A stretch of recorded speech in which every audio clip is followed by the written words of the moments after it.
So, good morning, all of you. I am Prabhakar Kumar, and today I am going to discuss on the topic of disorders related to endocrine system. तो इस जो हमारा endocrine system होता है, तो पहले उसका disorder जानने से पहले क्या जानना होता है, endocrine system क्या है। तो endocrine system बेसिकली होता क्या है, तो जो ऐसा हम लोग का बॉडी में जो ग्लैंड रहता है जो हार्मोन सिक्रिएट करता है, ठीक है। हार्मोन्स बहुत हार्मोन्स क्या होता है हमारा बॉडी में, तो बेसिकली जो बॉडी का बायोकेमिकल एक्टिविटी को मीन्स क्या जो इनहेंस करता है, मीन्स हॉर्मोन्स क्या है, बायोलॉजिकल कैटलिस्ट है जो हमारा बॉडी का बहुत सारा बायोकेमिकल एक्टिविटी रहता है उसको इंड्यूस करता है, ठीक है। तो बेसिकली क्या है इंडोक्राइन सिस्टम, तो endocrine system is the network of glands that produce and release hormones directly into the blood stream. तो इंडोक्राइन सिस्टम क्या करता है, सिस्टम मीन्स क्या जो उसमें क्या होगा, जो ग्लैंड होगा, ग्लैंड से रिलेटेड डक्ट होगा, ठीक है। देन उसके बाद क्या होगा, ब्लड स्ट्रीम से जुड़ा होगा। फिर जहाँ पे टारगेट साइट है पहुँचना, तो वहाँ तक कौन लेके जाएगा, ब्लड लेके जाएगा, ठीक है। तो सिस्टम जब भी हम कोई भी चीज़ को इंक्लूड करते हैं ना, मीन्स वहाँ पे दो या दो से ज़्यादा ऑर्गन्स का इन्वॉल्वमेंट होगा, ठीक है। इसमें क्या होता है इंडोक्राइन सिस्टम में, एक ग्लैंड है, हार्मोन प्रोड्यूस करेगा, हॉर्मोन्स को टारगेट साइट पे जाना रहता है, जो उसका टारगेट जगह रहता है जहाँ पे जाके वो बाइंड करेगा, ठीक है। तो वहाँ पे पहुँचाता कौन है, ब्लड स्ट्रीम के थ्रू, ब्लड के थ्रू पहुँचता है, ठीक है। एंड वो जो है सो बेसिकली क्या करेगा, वहाँ पे पहुँच के अपना जो भी इफेक्ट प्रोड्यूस करना है वो प्रोड्यूस करेगा। Then hormones act as a chemical messengers and regulate the various body functions. तो हॉर्मोन्स क्या है, केमिकल मैसेंजर, मैसेंजर मीन्स क्या, जो इन्फॉर्मेशन जो लेके जाता है, ठीक है। तो वो केमिकल मैसेंजर से, एंड वो क्या करता है हार्मोन्स, जो हमारा बॉडी का जो फंक्शन है उसको मेंटेन या रेगुलेट करता है, ठीक है। Then functions of endocrine system, तो हमारा इंडोक्राइन सिस्टम से है तो उसका कौन कौन सा फंक्शन होगा, रेगुलेशंस ऑफ मेटाबॉलिज्म, बॉडी में जितना भी मेटाबॉलिक एक्टिविटी चलते रहता है तो सबका रेगुलेशन कहाँ पे होता है, by the help of endocrine system. Then आता है बॉडी का ग्रोथ एंड डेवलपमेंट, ठीक है। कोई भी बच्चा रहता है तो धीरे धीरे उसका क्या होता है, बॉडी का ग्रोथ होते रहता है। बॉडी मीन्स क्या, बोन्स का भी होगा, मसल्स का भी होगा, ऑर्गन्स का भी होगा, ठीक है। तो वो भी किसके वजह से, इंडोक्राइन सिस्टम से। बॉडी बेसिकली रिप्रोडक्शन जो मैकेनिज्म है उसमें भी हार्मोन जो है, हार्मोन्स मेजर रोल प्ले करता है। हार्मोन्स कौन सिक्रेट करता है, हमारा endocrine system. Then maintenance of fluid and electrolyte balance, body के अंदर जो हमारा बॉडी में क्या रहता है, इलेक्ट्रोलाइट रहता है। इलेक्ट्रोलाइट मीन्स क्या, जो चार्ज आयन जो रहता है उसका काम क्या रहता है ना, जो हमारा मीन्स न्यूरो के पास जो सोडियम आयन या कैल्शियम आयन, उसका प्रेजेंस होना भी जरूरी होता है। अगर कैल्शियम आयन का डिफिशियंसी हो जाएगा तो क्या होगा, बोन से रिलेटेड डिजॉर्डर होगा। इसके अलावा तो मसल कॉन्ट्रैक्शन में प्रॉब्लम करेगा। तो बेसिकली अगर देखा जाए तो body fluid means blood volume as well as electrolyte balance भी होना जरूरी है, clear. Then control of stress response, तो बॉडी में स्ट्रेस को जो है रेगुलेट करता है, ठीक है। Then regulation of blood glucose level, हमारा कोई भी चीज़ खाते हैं तो खाने का क्या होता है, फूड का एब्जॉर्प्शन होता है, ठीक है। एब्जॉर्ब होके कहाँ जाता है, हमारा ब्लड स्ट्रीम में। एंड ब्लड स्ट्रीम में ग्लूकोज क्या है, कार्बोहाइड्रेट का फॉर्म्स है, ठीक है। एंड ब्लड वो सीधे कहाँ जाएगा, ब्लड स्ट्रीम में जाएगा। तो वो जो अगर हमारा बॉडी में इंसुलिन क्या करता है, ब्लड शुगर को कंट्रोल करता है।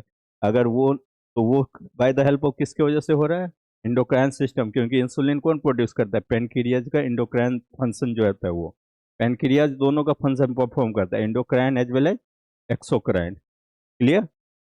देन आता है मेजर इंडोक्राइन ग्लैंड्स, तो हमारा बॉडी में जो है ये सब मेजर इंडोक्राइन ग्लैंड्स है। पिट्यूटरी ग्लैंड, जिसको हम लोग अदर टर्म में क्या बोलते हैं, मास्टर ग्लैंड। क्यों बोलते हैं, क्योंकि हमारा बॉडी का जितना भी इंडोक्राइन ग्लैंड है उसको कंट्रोल कौन करता है, पिट्यूटरी ग्लैंड, क्लियर। देन आता है थायराइड ग्लैंड, तो थायराइड ग्लैंड नाम से ही पता चलता है कौन सा हार्मोन्स प्रोड्यूस करेगा, thyroid hormone P3 and P4 है, ठीक है। ये हमारा बॉडी का जितना भी मेटाबॉलिक एक्टिविटीज है उसको ये रेगुलेट करेगा। देन आता है पैराथायराइड ग्लैंड, तो पैराथायराइड ग्लैंड क्या करता है, calcium as well as phosphate का बैलेंस मेंटेन करता है। देन आता है एड्रीनल ग्लैंड, तो एड्रीनल ग्लैंड जो बेसिकली जो रहता है stress hormones as well as electrolyte balance को रेगुलेट करेगा। एड्रीनल ग्लैंड बेसिकली है ना, कहाँ रहते हैं, किडनी के ऊपर। एंड यही जो है सो बेसिकली जो हमारा बॉडी में जो है, तो रास सिस्टम बताए थे ना, जो इसमें क्या होता है, जो सोडियम एंड वाटर का रिटेंशन करते हैं, तो by the influence of endocrine sorry adrenal gland. Then आते पेनक्रियाज। तो पेनक्रियाज का काम क्या है, इंसुलिन को सिक्रेट करना। इंसुलिन क्या है, हॉर्मोन्स है जिसका काम क्या रहता है, जो ब्लड में शुगर लेवल जो बढ़ा रहता है या ग्लूकोज लेवल, उसको वो क्या करता है, कंट्रोल करता है। क्लियर। देन आते गोनैड्स। तो गोनैड्स में जो है ना testis as well as ovaries दोनों प्रेजेंट रहते हैं। एंड बेसिकली ये क्या है, जो सेक्स हॉर्मोन्स है and responsible for reproductive function. Then आता है इंडोक्राइन डिजॉर्डर्स। तो हमारा इंडोक्राइन सिस्टम है, तो उसमें भी कुछ ना कुछ डिजॉर्डर होगा। जैसे हार्ट था, तो हार्ट में भी कुछ कॉम्प्लिकेशन होता है। तो इससे हमारा जो हॉर्मोन्स या उससे रिलेटेड ग्लैंड्स है, उसमें भी डिजॉर्डर कब होता है, आइदर वो जो है एक नॉर्मल लेवल जो सिक्रेशन रहता है उसको वो फुलफिल नहीं कर पाता है, आइदर वो सिक्रेशन हाइपर हो जाएगा, मीन्स मोर सिक्रेट कर देगा, या हाइपो सिक्रेशन। ठीक है, मीन्स इम्बैलेंस इन हार्मोन सिक्रेशन, तो उसको हम क्या बोलेंगे, डिजॉर्डर। क्लियर। तो इतना तो पता है, जो endocrine disorders occurs when endocrine gland produce either too much और टू लिटिल हार्मोन्स। मीन्स अगर ज़्यादा हार्मोन्स प्रोड्यूस करेगा, हाइपर सिक्रेशन और हाइपो सिक्रेशन, दो ही केस हो सकता है। ठीक है। तो बेसिकली टैप्स में देखेंगे ना, तो बेसिकली दो टैप्स है, hyper secretion and hypo. Hyper कब आता है, जब एक्सेस सिक्रेशन होता है हॉर्मोन्स का। ठीक है, मीन्स नॉर्मल लेवल है सिक्रेट करना था, उससे ज़्यादा सिक्रेट कर दिया, तो वो किस में आएगा, हाइपर सिक्रेशन में। एग्जाम्पल में कौन कौन सा आता है, तो hyperthyroidism as well as Cushing syndrome. तो ये डिजॉर्डर का नाम है। ठीक है, हाइपर थायराइडिज्म मीन्स क्या, थायराइड हॉर्मोन्स का लेवल बढ़ जाता है। देन सेकेंड कौन सा है, क्लासिंग सिंड्रोम्स। तो ये भी बेसिकली जो है सो, तो बेसिकली जो है सो हमारा बॉडी का ही हार्मोन से रिलेटेड डिजॉर्डर्स है। Then hyposecretion. तो हाइपोसिक्रेशन क्या है, बेसिकली हाइपो कब यूज करते हैं हम लोग, मीन्स जब सिक्रेशन लेवल क्या होता है, रिड्यूस हो जाएगा। तो इस बेसिकली इसमें कौन कौन सा एग्जांपल आएगा, हाइपोथायराइडिज्म। मीन्स थायराइडिज्म तो पता ही है सबको, कहाँ से ये आता है, थायराइड ग्लैंड प्रोड्यूस करता है। तो हाइपर जब लेवल बढ़ेगा तो उसको हम क्या बोलेंगे, हाइपरथायराइडिज्म। जब लेवल डिक्रीज होगा तो उसको हम क्या बोलेंगे, हाइपोथायराइडिज्म। क्लियर यहाँ तक। फिर आता है सेकंड, हाइपोसिक्रेशन की वजह से और क्या क्या होता है, तो डायबिटीज। डायबिटीज तो कॉमन डिजीज है। इसमें क्या होता है, जो इंसुलिन का लेवल जो है डिक्रीज हो जाता है। मीन्स क्या, जो आए बहुत सारा फैक्टर्स है इंसुलिन लेवल डिक्रीज होने का। पहला क्या है, बीटा सेल्स डिस्ट्रक्शन। हमारा जो है सो पेनक्रियाज का, वो लैंगरहैंस सेल्स में रहता है ना, अल्फा बीटा डेल्टा सेल्स। तो ये क्या करता है, बीटा सेल्स क्या प्रोड्यूस करता है, इंसुलिन हार्मोन। तो इंसुलिन हार्मोन्स का अगर सिक्रेशन लेवल नॉर्मल से क्या है, डिक्रीज हो जाएगा, मीन्स हाइपो सिक्रेशन, तो वो क्या कॉज करता है, डायबिटीज टाइप 1। ठीक है, ये भी डायबिटीज टाइप 2 हुई होता है। क्लियर। तो इसका और क्या क्या सब कॉजेज इसका क्या कौन कौन सा है, जो बेसिकली हार्मोन्स का सिक्रेशन कम होने या ज़्यादा होने की वजह, तो genetic abnormalities. Genetic abnormalities means क्या, जो एक जनरेशन से दूसरे जनरेशन जो इफेक्ट ट्रांसफर होते हुए आया है। सेकेंड क्या है, ऑटो इम्यून डिजीज है। ऑटो इम्यून डिजीज जो हमारा बॉडी का ही इम्यून सिस्टम जो है, तो हमारा बॉडी का सेल्स को डिस्ट्रॉय कर दिया। जैसे बीटा सेल्स डिस्ट्रक्शन, वो कब होता है, ऑटो इम्यून डिजॉर्डर में। मीन्स हमारा बॉडी का जो टी हेल्पर सेल है, वो रिकॉग्नाइज नहीं कर पाया ये फॉरेन सब्सटेंस है या हमारा बॉडी का ही है, तो वो क्या करना शुरू कर देगा, उसको सिग्नल मिलेगा जो ये फॉरेन है, मीन्स उसको किल करना शुरू कर। ठीक है। देन आता है ट्यूमर। ट्यूमर मीन्स क्या, कैंसर। तो हमारा ग्लैंड में भी सुनते हैं ना, कैंसर हो गया है, तो वो भी अगर कैंसर होगा मीन्स क्या है, तो वो एरिया क्या हो जाएगा, फंक्शनलेस हो जाएगा। मीन्स वो अगर थायराइड ग्लैंड में अगर ट्यूमर हुआ, ठीक है, तो वो थायरॉक्सिन हार्मोन प्रोड्यूस करेगा, लेकिन वो इनइफेक्टिव होगा। ठीक है। देन आता है इन्फेक्शंस। तो कभी कभी क्या होता है ना, अगर सीवियर इन्फेक्शंस होने की वजह से भी क्या होता है, हार्मोन सिक्रेशन पे इम्पैक्ट पड़ता है। Then nutritional deficiency. Nutrition deficiency में कौन सा आ जाएगा, आयोडीन का। बोलते हैं ना, आयोडीन का डिफिशियंसी से थायराइड ग्लैंड का डिस्फंक्शन हो जाता है, जिसकी वजह से थायराइड हार्मोन्स का प्रॉपर सिक्रेशन नहीं होता है। क्वाइटर सुने हैं ना, वो गला में जो हो जाता है, तो वो किस में आ जाएगा, न्यूट्रिशनल डिफिशियंसी के से। क्लियर। देन आता है डायबिटीज मिलेटस। तो डायबिटीज मिलेटस क्या है, तो बेसिकली ये क्रोनिक मेटाबॉलिक डिजॉर्डर है। It is characterised by persistent hyperglycemia resulting in the effect insulin secretion and insulin actions or both. तो डायबिटीज मिलेटस क्या है? Chronic metabolic disorder. क्रोनिक क्यों बोलते हैं? क्योंकि लॉन्ग टर्म के लिए रहता है। मीन्स ऐसा नहीं जो आज ही हमारा बॉडी में क्या है, जो ग्लूकोज लेवल बढ़ गया फिर कल से नॉर्मल हो जाएगा, तो उसको हम डायबिटीज मिलेटस नहीं बोल सकते। डायबिटीज मिलेटस कब बोलेंगे? मीन्स लॉन्गर ड्यूरेशन से हमारा बॉडी में क्या है, मीन्स ये ब्लड शुगर लेवल या ग्लूकोज लेवल वो बढ़ा हुआ था, ठीक है। लेकिन इसमें क्या हो जाएगा, बेसिकली हाइपरग्लाइसेमिया सबको क्लियर है, ये टर्म हमेशा आएगा। मीन्स हाइपर मीन्स क्या होता है? Increase, glycaemia means glucose level या कंसंट्रेशन, क्लियर। तो ये बढ़ा, ग्लूकोज का लेवल बढ़ा होने की वजह से क्या किस वजह से होता है? बेसिकली इंसुलिन सिक्रेशन में इधर कोई प्रॉब्लम आ रहा है। इंसुलिन क्या करता है? ग्लूकोज लेवल को कम करता है। तो अगर ग्लूको इंसुलिन का ही सिक्रेशन अगर सही से नहीं होगा तो क्या होगा? ग्लूकोज लेवल बढ़ जाएगा। तो उस कंडीशन को क्या बोलेंगे हम लोग? Hyperglycaemic condition. एंड वो लॉन्ग टर्म के लिए रह गया तो मीन्स क्या? Diabetes mellitus, clear. तो जिसकी वजह से क्या होगा, जो आइदर यो किस वजह से होगा, या नहीं तो इंसुलिन सही से सिक्रेट नहीं हो रहा है, और सिक्रेट हो रहा है तो इंसुलिन उतना इफेक्टिव नहीं है, ठीक है। या दोनों दोनों के कारण से हो सकता है, क्लियर। देन आता है नॉर्मल रोल ऑफ इंसुलिन। तो इंसुलिन क्या है? पेप्टाइड हार्मोन से बेसिकली कहाँ से सिक्रेट होता है?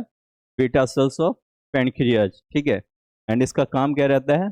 जो ब्लड ग्लूकोज लेवल को कंट्रोल करना या मेंटेन करना, clear. Then it facilitates the glucose uptake into the cells. इसका फंक्शंस क्या है इंसुलिन का? जो बेसिकली ये ग्लूकोज का लेवल बढ़ा हुआ है तो उसको ग्लाइकोजन में कन्वर्ट करके वो एडिपोज टिश्यू में या स्केलेटल मसल्स में स्टोर करेगा, clear. Then it promotes glycogen formation. वही ग्लूकोज को ग्लाइकोजन में कन्वर्ट करने का प्रोसेस को ही बोलते हैं ग्लाइकोजन फॉर्मेशन, ठीक है। Then it reduces blood glucose level. ये क्या करता है? ब्लड ग्लूकोज लेवल रिड्यूस करता है। कैसे करेगा? आइदर एटीपी प्रोडक्शन करवा के या नहीं तो ग्लूकोज को ग्लाइकोजन में कन्वर्ट करवा के। ग्लाइकोजन क्या है? इनएक्टिव फॉर्म ऑफ ग्लूकोज है, ठीक है। जब हम लोग कोई भी चीज़ को स्टोर करके रखते हैं लॉन्गर ड्यूरेशन काम आए, उसको क्या करते हैं, जो अगर वो इफेक्ट उसका इफेक्टिवनेस पहले डिक्रीज करेंगे, नहीं तो वो क्या होगा, इफेक्टिव हो जाएगा, ठीक है। यहाँ तक clear. Then it maintenance the energy balance. तो क्या करता है हमारे बॉडी में? एनर्जी कहाँ से मिलता है? ग्लूकोज से मिलता है। एंड ये क्या करता है? ग्लूकोज के अकॉर्डिंग जो है तो बॉडी में एनर्जी बैलेंस मेंटेन करता है। कैसे करता है? क्योंकि हमेशा तो हम लोग खाते नहीं रहते हैं, तो क्या होता है, जो ग्लूकोज को ग्लाइकोजन में कन्वर्ट कर दिया एंड ग्लाइकोजन को स्टोर करके रख दिया। जब हमारा बॉडी को ज़रूरत पड़ेगा एनर्जी का तो वो फिर से जो है ग्लाइकोजन ग्लूकोज में कन्वर्ट होगा एंड ग्लूकोज से एटीपी का प्रोडक्शन होगा एंड बॉडी को एनर्जी मिलेगा, क्लियर। देन आता है टाइप्स ऑफ डायबिटिक मिलेटस। तो बेसिकली जो है तो दो टाइप का आता है diabetic mellitus, type 1 and type 2, clear. तो टाइप 1 का बेसिकली क्या फीचर्स रहता है? तो ये जो है बेसिकली किस वजह से होगा? Auto immune destruction of beta sales, ठीक है। तो इसमें ऑटो इम्यून डिस्ट्रक्शन क्यों बोलते हैं? क्योंकि हमारा बॉडी का ही इम्यून सिस्टम जो है वो हमारा ही पेनक्रियाज का सेल को डिस्ट्रॉय कर दिया, ठीक है। पेनक्रियाज का कौन सा सेल को? बीटा सेल्स को। अगर पेनक्रियाज का बीटा सेल डिस्ट्रॉय हो जाएगा तो क्या होगा? इंसुलिन प्रोडक्शन डिक्री लगभग बंद हो जाएगा, ठीक है। देन इसकी वजह से क्या होगा? जो obsolete insulin deficiency means insulin का सिक्रेशन लेवल डिक्रीज हो जाएगा। एंड जिसकी वजह से क्या होगा? Usually develop in childhood. ये बेसिकली कब होता है, होने का चांस कब रहता है ज़्यादातर? चाइल्डहुड मीन्स इनिशियल स्टेज जो रहता है बच्चे का उस, ठीक है। And it requires insulin therapy. And इसको ठीक करने के लिए क्या कर सकते हैं? डायरेक्ट तो बीटा सेल तो नहीं दे सकते हैं, तो इसमें क्या करेंगे, पेशेंट को इंसुलिन ले लेके इंजेक्ट करते हुए देखे ना इंसुलिन, तो इंसुलिन के through means artificially prepare insulin जो है वो इंजेक्ट किया जाता है पेशेंट को। तो इसका रिस्क फैक्टर्स कौन कौन सा रहता है? तो जेनेटिक प्रीडिपोजिशन मीन्स जेनेटिक फैक्टर्स है, तो एक जनरेशन से दूसरे जनरेशन आता है। दूसरा क्या है? Viral infection. Viral infection means क्या? जो वायरल जो हमारा बॉडी का जो है इम्यून सिस्टम को इम्यूनो कॉम्प्रोमाइज कर देता है, ठीक है। उसके इसमें क्या होता है, हमारा बॉडी का ही इम्यून सिस्टम वीक हो जाता है एंड वो रिकॉग्नाइज नहीं कर पाता है कौन हमारा खुद का बॉडी का सेल्स है या फॉरेन सेल्स है, ठीक है। Then autoimmune disease, autoimmune means क्या, जो ऑटो मीन्स क्या, सेल्फ, सेल्फ का बॉडी का जो इम्यून सिस्टम जो है जो डिस्ट्रॉय कर देता है जब बीटा सेल्स को, तो जिसकी वजह से जो डायबिटीज कॉज करेगा तो वो किस में आ जाएगा, ऑटो इम्यून। क्लियर यहाँ तक। देन आता है टाइप 2 डायबिटीज मिलेटस। तो बेसिकली इसमें क्या है, पहला किस वजह से हो रहा था, due to destruction of beta cells, लेकिन ये किस वजह से हो रहा है, इंसुलिन रेजिस्टेंस की वजह से। मीन्स इंसुलिन है लेकिन वो इनइफेक्टिव है। मीन्स जैसे हमारा प्री मैच्योर आरबीसी था ना, मीन्स आरबीसी होता था लेकिन वो कोई काम का नहीं होता था, इससे ही इंसुलिन है लेकिन वो शुगर लेवल को कम नहीं कर पा रहा है, ठीक है। तो it is occurs due to relative insulin deficiency, insulin का डिफिशियंसी की वजह से भी होते हैं। मीन्स अगर देखते हैं ना, जो अगर हम मीन्स इंसुलिन वहाँ पे चाहिए 5 ml ग्लूकोज लेवल कम करने के लिए, लेकिन वहाँ पे 1 ml ही था, वो उतना तो इफिशियंट तो नहीं कर पाएगा जितना करना चाहिए। मीन्स हाइपरग्लाइसेमिक कंडीशन ही रहेगा ना, तो उस केस में कौन सा डायबिटीज कॉज करता है, टाइप 2। क्लियर। तो it is most common type, ये मीन्स कॉमन टाइप है। वो रेयर था टाइप 1, क्योंकि वो ज़्यादातर बच्चे में ही होता है। मीन्स आफ्टर बर्थ आपका ऑटो इम्यून डिजॉर्डर हो गया एंड बच्चे को अगर ये कॉज कर दिया तो मीन्स वो चलता रहेगा, ठीक है। ये क्या है, जो इसमें आपका इंसुलिन है लेकिन वो इंसेंसिटिव है, मीन्स है लेकिन वो इफेक्टिव नहीं है। तो देन है जो common in adult and obese individuals, तो ये किस में ज़्यादातर होता है, एडल्ट पेशेंट में। एंड ओबेस मीन्स क्या, जो जिसमें जिसका बॉडी का जो फैट बढ़ा होता है। क्यों होता है, फैट क्या चीज़ है, ग्लाइकोजन ही जो स्टोर फॉर्म में था हमारा बॉडी में, वही था फैट, ठीक है। एंड ग्लाइकोजन क्या है, फैट क्या है, रिच सोर्स ऑफ एनर्जी बोलते हैं ना। क्यों बोलते हैं, क्योंकि वो ग्लूकोज का स्टोर्ड फॉर्म है। एंड अगर वही क्या करता है, एक सडन हमारा बॉडी में ग्लूकोज लेवल को बढ़ा देता है। एंड जैसे ही सडन ग्लूकोज लेवल बढ़ जाएगा तो उस वक्त हमारा इंसुलिन भी इफेक्टिव नहीं रहेगा, ठीक है।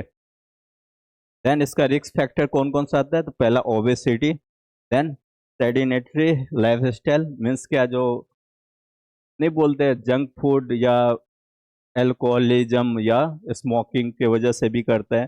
Then family history, family history means genetic ही आएगा, जो पहले से किसी को था कि नहीं। Then unhealthy diet, unhealthy diet वही जंक फूड या जो अनहेल्दी फूड को कंजम्पशन करने से होता है। Then the pathophysiology of type 1 diabetic mellitus. तो कैसे होता है टाइप 1 डायबिटिक मिलेटस, तो पहले क्या होता है, जेनेटिक ससेप्टेबिलिटी। जेनेटिक ससेप्टेबिलिटी क्या होता है, जो जीन के थ्रू जो इंड्यूस होता है, ठीक है। जीन हमारा बॉडी में रहता है ना, क्रोमोसोम्स, तो वो क्या करता है, ट्रांसक्रिप्शन ट्रांसलेशन करता है ना। ट्रांसक्रिप्शन में क्या होता है, जो जीन से मीन्स हमारा डीएनए से प्रोटीन, ये आरएनए बना एंड आरएनए से प्रोटीन बनता है। एंड प्रोटीन जो बनता है वो क्या करता है, कुछ वो उस जो प्रोटीन बना है उसका सब प्रोटीन अलग अलग होता है, सबका एक स्पेसिफिक फंक्शन होता है। तो ये जो जेनेटिक रहेगा जिसके पास ऑलरेडी जो है सो टाइप 1 डायबिटिक का जो जीन कैरी किया है, तो वो जो प्रोटीन बनाएगा वो क्या करेगा, बॉडी में डायबिटीज कॉज करेगा, ठीक है। तो इसमें क्या होता है, जेनेटिक ससेप्टेबिलिटी होने की वजह से क्या होगा, इन्वायरमेंटल ट्रिगर करेगा। इन्वायरमेंटल ट्रिगर मीन्स क्या, जो एक फैक्टर रहता है, आइदर वो रेडिएशन हो सकता है या कुछ पॉल्यूशन हो सकता है या कुछ भी इन्वायरमेंटल फैक्टर जो इसको ट्रिगर मीन्स क्या होता है, जो उसको इंड्यूस कर रहा है, ठीक है। इंड्यूस करने की वजह से क्या होगा, जो हमारा बॉडी का इम्यून सिस्टम जो है क्या होगा, जो ऑटो इम्यून सिस्टम क्या करता है, हमारा बॉडी का सेल्फ जो इम्यून सिस्टम है उसको कोई सिग्नल देता होगा तभी ना ये भी इफेक्टिव हो जाता है। पहले क्या होता है, जो हमारा बॉडी में कोई भी बैक्टीरिया चला गया तो इम्यून सिस्टम क्या करता है, जो उसको रिकॉग्नाइज करता है उसको किल करता है। तो ये जो इन्वायरमेंटल फैक्टर है वो हमारा बॉडी में आइदर डस्ट के फॉर्म में या कोल्ड एयर के फॉर्म में जैसे ही जाएगा तो हमारा इम्यून सिस्टम क्या होगा, एक्टिवेट हो जाएगा। एक्टिवेट होगा तो वो क्या करेगा, जो अगर वो उसको सिग्नल ही मिलेगा जो हमारा बीटा सेल्स ही फॉरेन सब्सटेंस है, तो ये क्या करेगा, बीटा सेल्स को डिस्ट्रॉय करना शुरू कर देगा, ठीक है। बीटा सेल जैसे ही डिस्ट्रॉय हो जाएगा तो क्या होगा, इंसुलिन प्रोडक्शन डिक्रीज हो जाएगा। एंड इंसुलिन प्रोडक्शन डिक्रीज हो जाएगा, देन क्या होगा, जो हमारा बॉडी में जो ग्लूकोज का लेवल बढ़ा हुआ है, सेलुलर ग्लूकोज, उसका अपटेक भी डिक्रीज हो जाएगा। अपटेक मीन्स क्या, जो ग्लूकोज को लेके आइदर वो एनर्जी में कन्वर्ट कर रहा है या ग्लाइकोजन में कन्वर्ट कर रहा है। ठीक है, तो वो अगर नहीं होगा तो क्या होगा, हाइपरग्लाइसेमिक कंडीशन होगा। And hyperglycaemic condition longer duration के लिए रहेगा तो फिर क्या कॉज होगा, डायबिटिक मिलेटस। क्लियर। तो इसका कॉन्सिक्वेंसेस कौन कौन सा है, तो इंक्रीज फैट ब्रेकडाउन, तो ये किस वजह से होगा, तो फैट हमारा बॉडी में है एंड फैट जैसे ब्रेकडाउन होता है तो किस में कन्वर्ट होता है, ग्लिसरॉल एंड फैटी एसिड में। ठीक है, एंड फैटी एसिड जो भी रहता है वो क्या रहता है, ग्लूकोज का मेन सोर्स है। ठीक है, and then ketone body formation भी होता है, देन डायबिटिक कीटोएसिडोसिस, तो ये भी कॉज करता है। एसिडोसिस तो पता ही है, तो एसिडिक पीएच को बढ़े, मीन्स पीएच लेवल को डिक्रीज करेगा। ठीक है, देन आता है pathophysiology of type 2 diabetic mellitus. तो टाइप 2 मोस्ट कॉमन टाइप है। बेसिकली इसमें क्या होता है, इंसुलिन इंसेंसिटिव हो जाता है। तो इस किस किस वजह से होता है, इधर ओबेसिटी या जेनेटिक फैक्टर। ठीक है, तो ये क्या करता है, जो ओबेसिटी है मीन्स क्या, जो हमारा बॉडी में ग्लूकोज जो है स्टोर्ड फॉर्म में था ग्लाइकोजेन में, सडन जो फैट था उसका ब्रेक डाउन होना शुरू हो जाएगा। अगर यही रूम में, मतलब क्या, जो मान के चलते हैं सबके पास बंदूक है, ठीक है, मतलब अगर जितना स्टूडेंट है उतना ही एनिमी आएगा तो फाइट कर सकता है, लेकिन अगर एनिमी 5 गुना या 10 गुना आ जाए तो फाइट कर सकता है। वही होता है इसमें, बेसिकली क्या होता है, जो फैट है उसका ब्रेक डाउन होगा तो क्या होगा, ग्लूकोज लेवल को सडन बढ़ा देता है। ठीक है, सडन बढ़ा देगा तो उस वक्त इंसुलिन है भी तो वो क्या हो जाएगा, इनइफेक्टिव रहता है। ठीक है, उतना वो कंट्रोल नहीं कर पाता है। क्लियर। जिसकी वजह से क्या होगा, इंसुलिन रेजिस्टेंस होगा, एंड इंसुलिन रेजिस्टेंस होगा तो बाकी सब चीज़ सेम रहेगा। मीन्स जो सेलुलर जो मीन्स ग्लूकोज लेवल बढ़ा हुआ था उसको कम नहीं करेगा, कम नहीं करेगा, देन क्या होता है, फिर इसमें क्या होगा, जो सेलुलर रिस्पॉन्स टू इंसुलिन जो है वो डिक्रीज हो जाएगा। रिस्पॉन्स कब लेता है, जब इंसुलिन जो है सो ग्लूकोज लेवल को डिक्रीज करता है, मीन्स हाइपरग्लाइसेमिक कंडीशन को नॉर्मल कंडीशन में लाता है। क्लियर। जिसकी वजह से क्या होता है, हाइपर इंसुलिनेमिया। तो एमिया जहाँ पे लगाता है मीन्स क्या, जो उसका कमी हो। ठीक है, देन इसकी वजह से क्या होता है, beta cell extraction, and finally क्या होगा, जो रिड्यूस इंसुलिन प्रोडक्शन, जिसकी वजह से क्या होगा, बीटा सेल्स जो है एग्जस्ट हो जाएगा, मीन्स है लेकिन वो प्रोड्यूस नहीं कर पाएगा, बीटा सेल इसमें डिस्ट्रॉय नहीं होगा। ठीक है, बीटा सेल्स जो है, जो नहीं बोलते इनएक्टिव फेज में चला गया तो वो क्या करेगा, इंसुलिन प्रोड्यूस नहीं करेगा, जिसकी वजह से reduce insulin production, and insulin जब ही रिड्यूस हो गया तो क्या होगा, परसिस्टेंट हाइपरग्लाइसेमिया, मीन्स जो ग्लूकोज लेवल है वो रेगुलरली बढ़ा ही होगा। ठीक है, तो इसको कैसे कम कर, इसका बेसिकली आउटकम्स क्या है, तो development of type 2 diabetic mellitus, means अगर ये परसिस्टेंट हाइपरग्लाइसेमिया होगा तो वो क्या करेगा आगे चल के, जो टाइप 2 डायबिटिक मिलेटस कॉज करेगा। तो टाइप 1 टाइप 2 में क्या डिफरेंस है, टाइप 1 किस वजह से होता है, तो बीटा सेल्स डिस्ट्रक्शन होने की वजह से, due to auto immune disorder, and type 2 क्यों होता है, इंसुलिन रेजिस्टेंस की वजह। Clear. Then clinical features of diabetes, तो तीन चीज याद रखना पड़ेगा। डायबिटीज का सिम्टम जो होता है, पॉलीयूरिया, पॉलीडिप्सिया एंड पॉलीफेजिया। ठीक है, पॉलीयूरिया, यूरिया कहाँ पे पास होता है, यूरिन से। डायबिटिक पेशेंट रहता है तो उसको यूरिनेशन बहुत होता है। ठीक है, देन आता है पॉलीडिप्सिया। पॉलीडिप्सिया मीन्स क्या, जो यूरिन ज़्यादा होगा तो प्यास भी ज़्यादा लगेगा। ठीक है, तो फ्रिक्वेंटली वो क्या होगा, पानी पिएगा। ठीक है, एंड पॉलीफेजिया, पॉलीफेजिया किसको बोलते हैं, जो हमारा वो जो डायबिटिक जो पेशेंट रहता है ना उसको भूख भी जल्दी जल्दी लगता है। ठीक है, तो ये यूरिया, पॉलीफेजिया एंड पॉलीडेप्सिया, ये तीनों मेन सिम्टम है डायबिटीज का। क्लियर। इसके अलावा जो अदर सिम्टम है वो क्या होगा, weight loss, fatigue, blurred visions, then delayed wound healing. Wound healing जो कट उठ जाता है वो जल्दी ठीक नहीं होता है, एंड रिकरेंट इन्फेक्शंस, कोई भी इजीली जो है इन बॉडी में इन्फेक्शंस होने का चांसेस बढ़ जाएगा। क्लियर। देन आता है कॉम्प्लिकेशंस ऑफ डायबिटीज। तो ये सब जो एक्यूट कॉम्प्लिकेशन भी है एंड क्रोनिक भी है। तो एक्यूट कॉम्प्लिकेशंस में कौन कौन सा आता है, तो डी की है डायबिटिक कीटो एसिडोसिस। ठीक है, तो इसमें क्या होता है, जो कीटोन बॉडी का फॉर्मेशन होना शुरू हो जाए। क्लियर। एंड कीटोन बॉडी का फॉर्मेशन होता है तो ये भी हमारा सेल्स के लिए हार्मफुल है। क्लियर। देन आता है हाइपर ऑस्मोलर हाइपरग्लाइसेमिक स्टेट। तो इसमें बेसिकली क्या होता है, जो सीवियर हाइपरग्लाइसेमिया मीन्स सीवियर किसको बोलते हैं, मीन्स बहुत ज़्यादा कॉम्प्लिकेटेड, ठीक है। हाइपरग्लाइसेमिया होगा विथ डिहाइड्रेशन। डिहाइड्रेशन मीन्स क्या है, जो बॉडी में जो है तो वाटर का लॉस, ठीक है। देन हाइपोग्लाइसेमिया, हाइपोग्लाइसेमिया बेसिकली क्या होता है, जो low blood glucose level means ये अल्टर्ड होते रहेगा। ज़्यादातर तो हाइपरग्लाइसेमिया ही मीन्स एक सडन हाइपरग्लाइसेमिया से हाइपोग्लाइसेमिया भी में भी पहुंच सकता है, ठीक है। तो डायबिटीज वाला पेशेंट को देखते होंगे जो कभी कभी बेहोश होकर गिर भी जाता है, क्लियर। फिर आता है क्रोनिक कॉम्प्लिकेशन। तो क्रोनिकली ये क्या इम्पैक्ट करता है, तो माइक्रोवास्कुलर लेवल पे ये क्या करेगा, तो रेटिनोपैथी, रेटिना कहाँ पे रहता है, आई में रहता है। वो क्या करता है, जो आई में जो nerve impulse means nerve fibre रहता है उसको डैमेज कर देता है, जिसकी वजह से जो डायबिटिक पेशेंट रहता है उसको क्लियरली दिखाई नहीं देगा। ब्लडेड विजन मीन्स कोई भी चीज़ धुंधला दिखाई देगा।